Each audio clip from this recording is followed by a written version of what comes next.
Thank you, everybody, for being with us here today. I'm joined today by Director McCraw of the Texas Department of Public Safety, Chief Nim Kidd, the Chief of the Texas Division of Emergency Management, as well as the Adjutant General for the National Guard here in Texas, General Seltzer. We just concluded a meeting in another region along the border where we met with more than 24 local officials who represent either cities or counties on the border. And I got to tell you, they are angry and upset about all of the catastrophes caused by the Biden open border policies, and they are urgently asking for action, obviously from the state of Texas, but they know that it's the Biden administration that caused this open border problem, and they expect the Biden administration to step up and respond and to fix the open border problem that they have caused. So the Biden administration's open border policies have led to a record number of illegal immigrants crossing the border into the United States. Barack Obama's own Secretary of Homeland Security said that by any measure, having 100,000 people cross the border in 1 month would be a crisis. Now, the Department of Homeland Security is saying that with the end of the Title 42 expulsions beginning in May, the federal government is planning for up to 18,000 illegal immigrants crossing per day. That's more than 500,000 illegal immigrants crossing the border every single month from more than 150 different countries across the globe. That's far beyond what Homeland Security Secretary Johnson said was a crisis. It is unprecedented and it's dangerous. We have potentially more people who will be crossing our border illegally by the end of this year than live in Los Angeles, America's second largest city.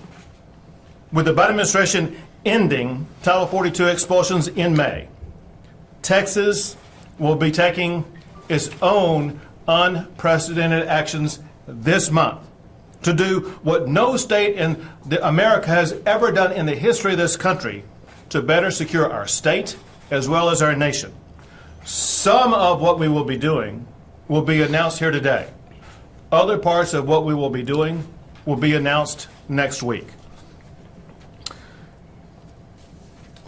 Today, to put all of this in context, it was just March of last year that we began Operation Lone Star to respond to the disaster that existed at that particular moment in time.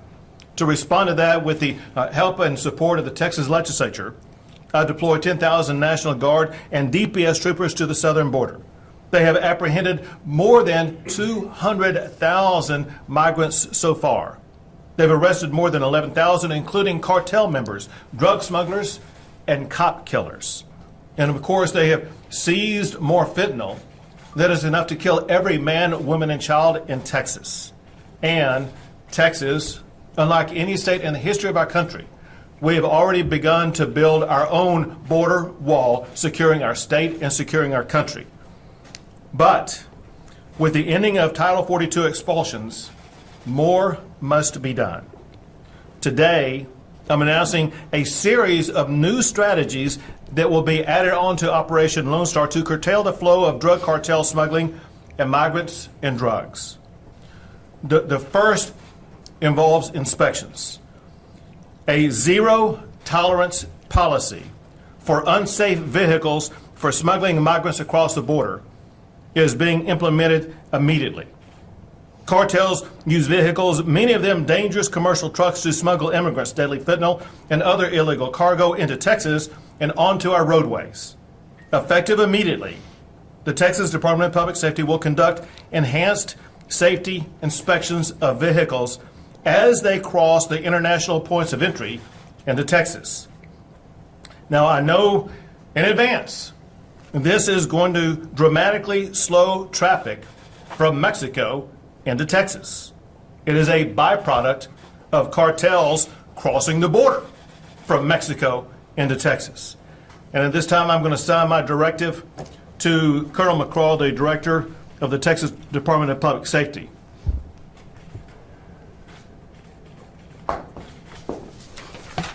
To get that project underway immediately for the zero tolerance and the inspections that will be taking place.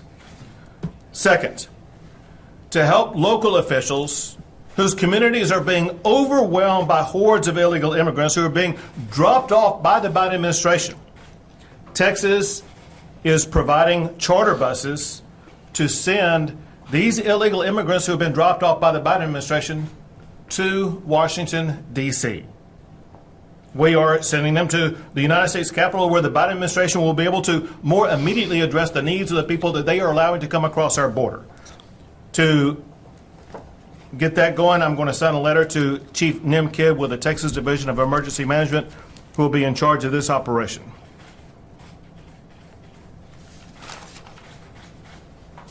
Together, and to recap on these, what Colonel McCraw is charged to do is, in this letter, I say that I hereby direct the Texas Department of Public Safety to conduct enhanced safety inspections of vehicles as they cross international points of entry into Texas. These inspections should begin to immediately help ensure that Texans are not endangered by unsafe vehicles and their unsafe drivers. And in the letter that I provided to Chief Nim Kidd concerning the transportation by bus of migrants to Washington, D.C., I say, I hereby direct the Texas Division of Emergency Management to begin coordinating the transportation of illegal aliens to Washington, D.C. Now, those two strategies are, in addition to announcing the following actions to further deter illegal immigrants, including deploying boat blockades at appropriate regions in the Rio Grande River, deploying razor wire at low water crossings and high traffic areas, creating container blockades to drive people away from low water crossings. And additionally, the National Guard will begin its first phase of mass migration rehearsals tomorrow to begin the preparation for what we are anticipating to be a potential mass influx of people coming across the border. All troopers and specially trained National Guard will be equipped with riot gear in case of potential caravan violence, like what we have all seen occur in Mexico as the caravans were making their way toward the United States. And then on top of that, the border region is going to be lit during night in prominent smuggling areas to make it far easier to detect any activity that is taking place.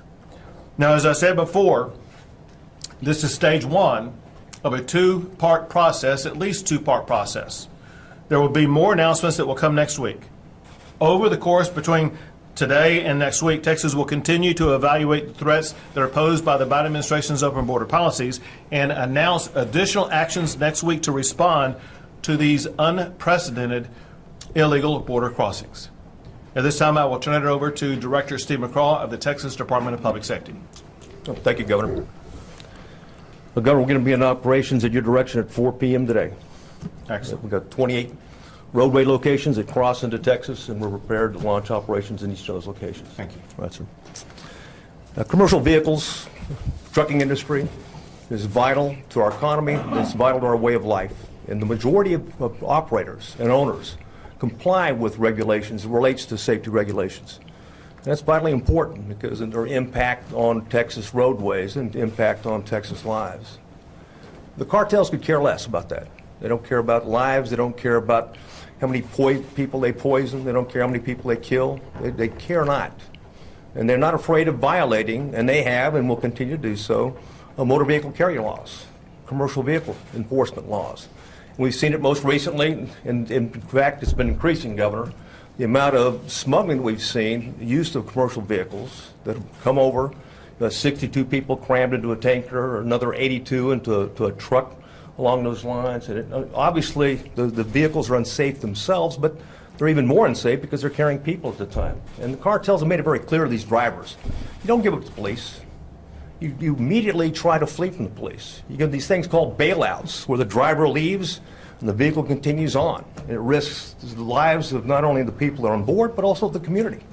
And these continue to happen. Now, in Texas, we have over 285,000 registered commercial vehicles. And Customs and Border Protection reports that they receive across those 28 roadways we talked about, 4.8 million commercial vehicles a year that enter Texas. That's an important point to note because as we've been informed by our DHS counterparts, they're projecting that these numbers are going to vastly increase. Of course, as a result of that, the elimination of Title 42, they're expecting numbers that are so high that and we're already at the record high for Texas history right now in terms of apprehensions.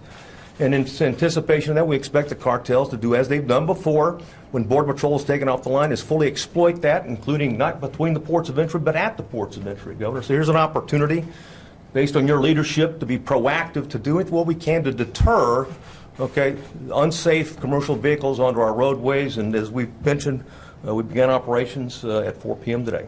Thank you. One of the concerns that was raised today by local officials is a concern that we've heard repeatedly, and that's the concern that Colonel McCraw raised about bailouts. This will address those bailouts, so it will not completely solve them, but it should go to reduce the number of bailouts that we are experiencing here in the Lone Star State. Next is the Adjutant General, General Seltzer. Thank you, Governor. As you've alluded to, due to the impending elimination of Title 42, the Texas Military Department, in collaboration with our partners at DPS, will be conducting mass migration response rehearsals at multiple locations along the Texas southern border. These iterative rehearsals will commence tomorrow in 5 locations and continue well into May. We will practice employing maritime, engineering, and civil disturbance capabilities along varied avenues of approach to Texas. For the maritime portion of this, as the Governor said, we are employing boats with DPS and Texas Parks and Wildlife to form a blockade on the river to keep people from crossing into Texas. For engineering capabilities, we'll be prepared to hastily put out concertina wire and produce concertina holding areas for anybody who should decide to attempt to cross into Texas. And then lastly, our civil disturbance capabilities will be in full force to have a non-lethal means of blocking people from entering the state. So if you're a caravan organizer and you think you're going to overwhelm or overrun a port of entry, we'll be there waiting for you. If you live in or along the southern border of Texas, you can anticipate to see increased military activity in the RGV along the Ansel Duas Bridge area, Eagle Pass, Del Rio, Laredo, and Zapata. Thank you, Governor. Thank you. Next is the Chief of the Texas Division of Emergency Management, Nim Kidd. Thank you, Governor. Our team has already begun communication with our local officials to identify pickup location points. Resources have been ordered, and we'll be ready to implement our part of this plan tomorrow morning. Great. Thank you. Any questions? Governor, what's your response to Senator Holstein? Go ahead. Can we talk about the resources allocated to local officials? I'm sure that you've heard from the mayor in McAllen, and we've had issues with capacity once migrants are released into the cities, and we have run out of shelter at least over the summer. Are resources going to be allocated to address that? So in part, in response to what the state is doing concerning addressing border-related issues, there has been funding that has been made available to some local officials. One thing that we are making available, I think you mentioned the mayor of McAllen, is that right? One thing that we are making available to the mayor of McAllen, as opposed to McAllen having to shoulder the burden and cost of dealing with the incredibly large number of migrants that the Biden administration is basically just leaving there in McAllen. Texas is now offering the process of being able to deploy and move all those migrants by bus to Washington, D.C. Governor, Thank you. the inspection points, what will that look like? How close to ports of entry will they be? And from a constitutional standpoint, why is it legal? I'll answer the second question, and I'll let the Colonel answer both questions.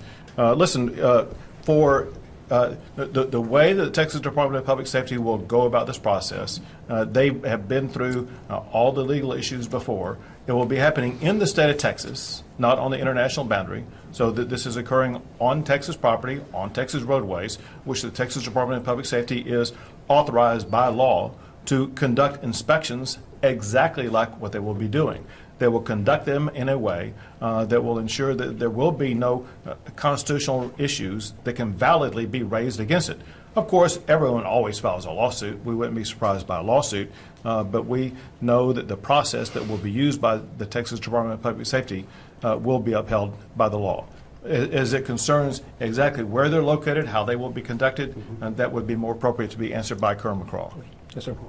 Well, first, they're not going to be on federal property. They won't be on the bridges where the Office of Field Operation operates. Where we've not even asked for permission to be able to operate there. It's going to be in Texas. And we already do this at these bridges anyway. We conduct safety checks. So we're really expanding it. And although we only do a small percentage right now, it's very important, especially in lieu of how many is coming across, how many came across in 2021, and the activity that we're seeing in terms of how they're being used for smuggling. But importantly, not just smuggling, because the purpose of a safety inspection is just that. It's the safety of that vehicle and the safety of that driver. So it's our job, when we talk about commercial vehicle enforcement, is to ensure that every commercial vehicle that comes across an international bridge onto Texas roadways is safe, and the driver is safe as well. If it's not, we'll put them out of service. As far as the notification, how will that happen from DPS to the truckers?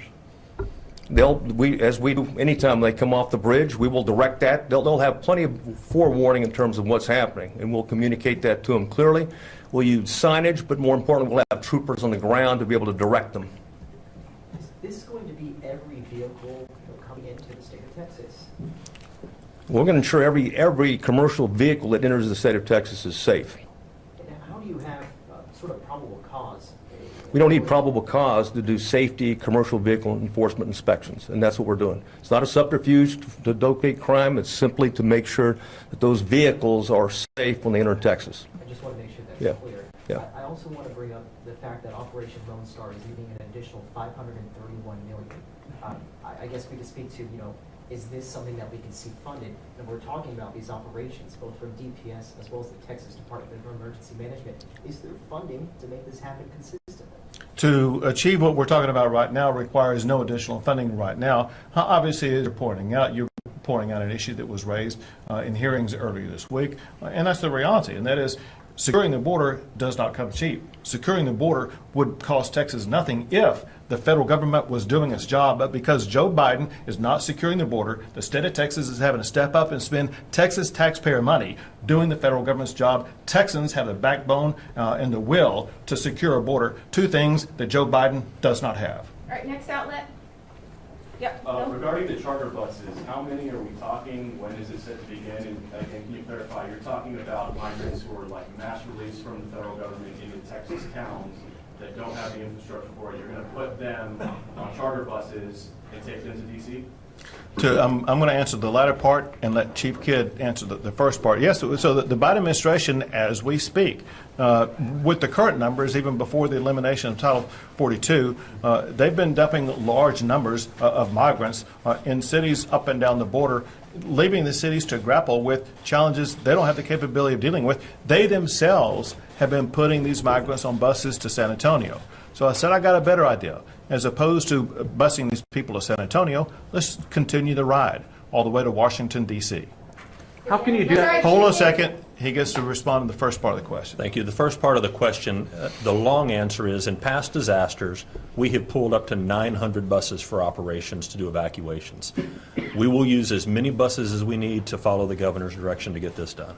Two more questions. Is there a place in D.C. that you all are planning to send these migrants to? Is there a designated area you guys have in this plan? The first location will be the steps of the United States Capitol. All right, last question. Governor, there was reports today that you would declare an invasion and deputize National Guard and state troopers. You didn't mention that today. Is that something that you have planned to do in order to send migrants back across the border? Well, first I got to tell you, got to question your sources because apparently they're not good. But secondly, what I'll tell you, largely speaking, and that is, as I pointed out earlier, there will be more announcements next week. Texas is evaluating every tool that we can possibly use, make sure that we are doing everything we can to secure the border. Period. All right, thank you guys so much.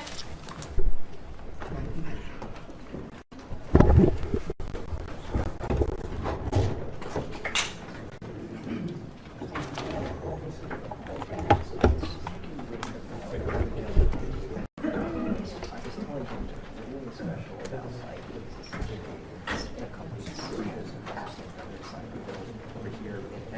if you want to, I think you might contact.